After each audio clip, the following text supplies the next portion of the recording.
When we left you last week, we just left the Northwest Overland Rally and had officially begun our solo tour of the U.S. This week we're headed to Glacier National Park. Come join us. Ozzie, are you ready to go? I'm driving down an empty freeway. No waiting for the light to change. It's going to take us a couple days to cross Washington towards Glacier. I'm avoiding big interstates in favor of back roads because that's where you get to see real life, like cattle moving pastures. Our first night stay is in the Lake Roosevelt National Recreation Area in eastern Washington.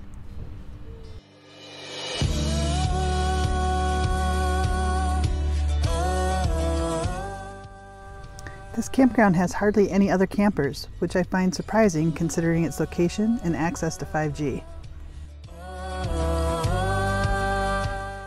Looks like Ozzie's enjoying that view. People, make sure your fire's out before you leave camp. Help prevent forest fires.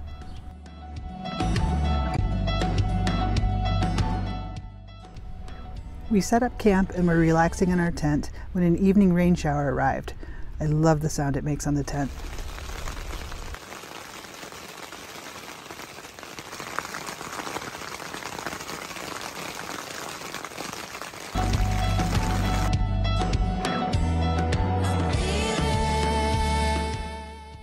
Ozzie has crashed for the night. Tomorrow we head to Idaho.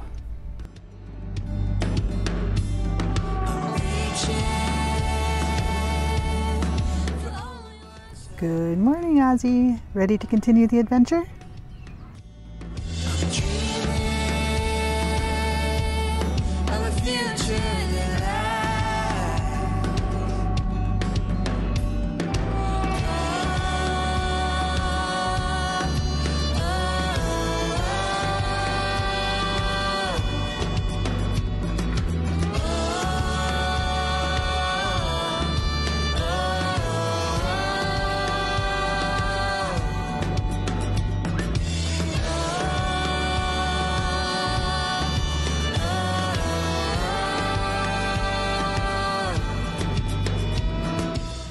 We have arrived at Hayburn State Park in Idaho. Again, I'm surprised by how empty it is. What a gorgeous location.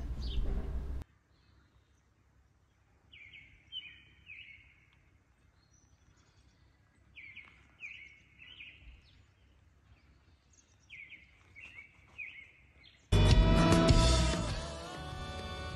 little coffee before you get up, do some work, and hit the road again. Not a bad spot for a conference call. Day 3 takes us into Montana and Glacier National Park.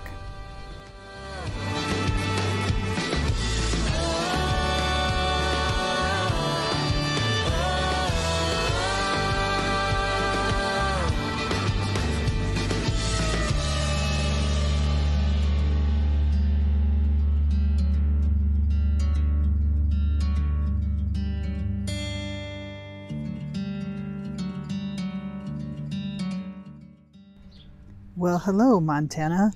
Welcome to Big Sky Country. Needed a quick break from driving to stretch and just take in all this beautiful scenery.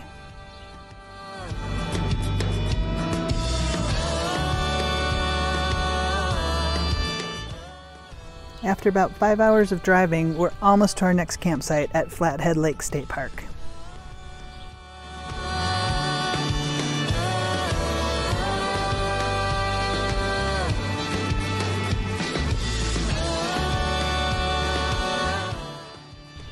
We arrived at the campground and then I had an epiphany.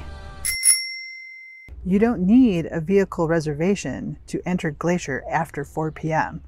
Well, let's go now then. If you aren't aware, Glacier is one of the national parks with such high visitation that they restrict access by requiring a vehicle reservation to enter the park between 6 a.m. and 4 p.m. during high season. Those certainly book up early, and I'm not that much of a pre-planner, so was unsure I'd actually be able to go at all. First order of business, driving the Going to the Sun Road, Unfortunately, it's closed right now at Avalanche Creek because the snow in the upper elevations is still too much. But regardless, there's still lots of beauty spots to stop and enjoy.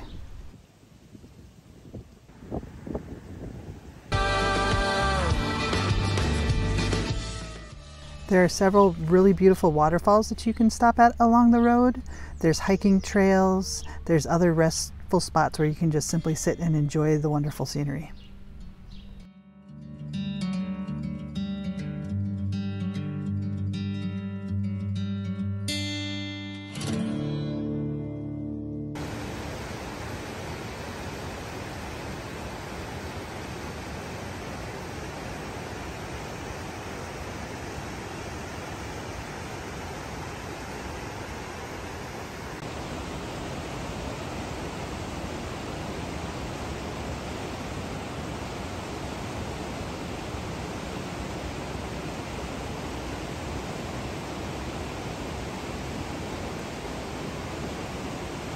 Best part of going late afternoon, much less traffic, more time to experience places for yourself, and gorgeous evening light.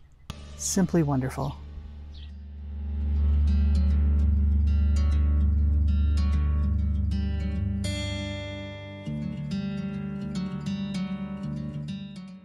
Great first impressions of Glacier National Park. We'll definitely be back. Good night, sweet boy.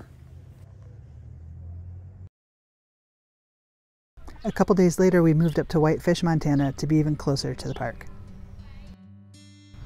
I'm using this tent as my living and workspace. Since I'm working from the road throughout this trip, I'll need a setup that allows me to do my content creation and other freelance work. And a cute coworker too.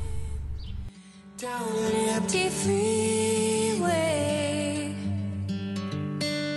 No waiting.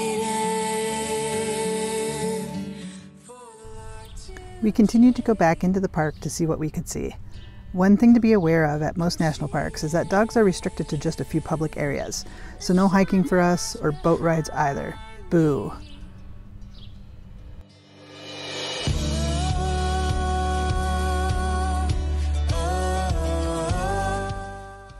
Instead, we drove every random road we could find, including a couple that rattled my teeth loose.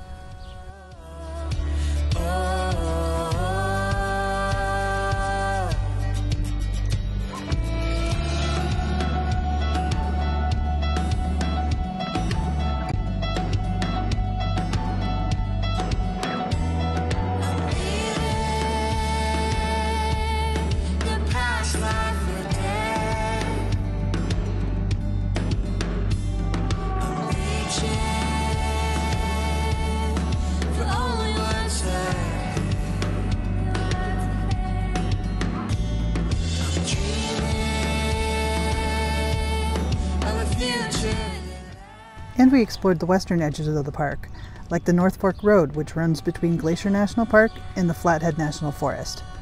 Also took some notes on dispersed camp options in the forest area, although to be honest, bears freak me out, so I might need some company for those trips.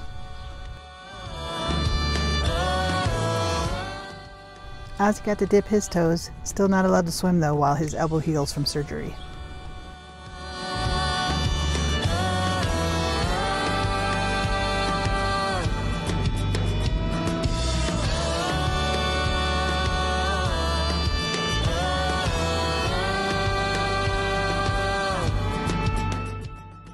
We made our way up to Pole Bridge, which is where you'll find the North Fork entrance to the park.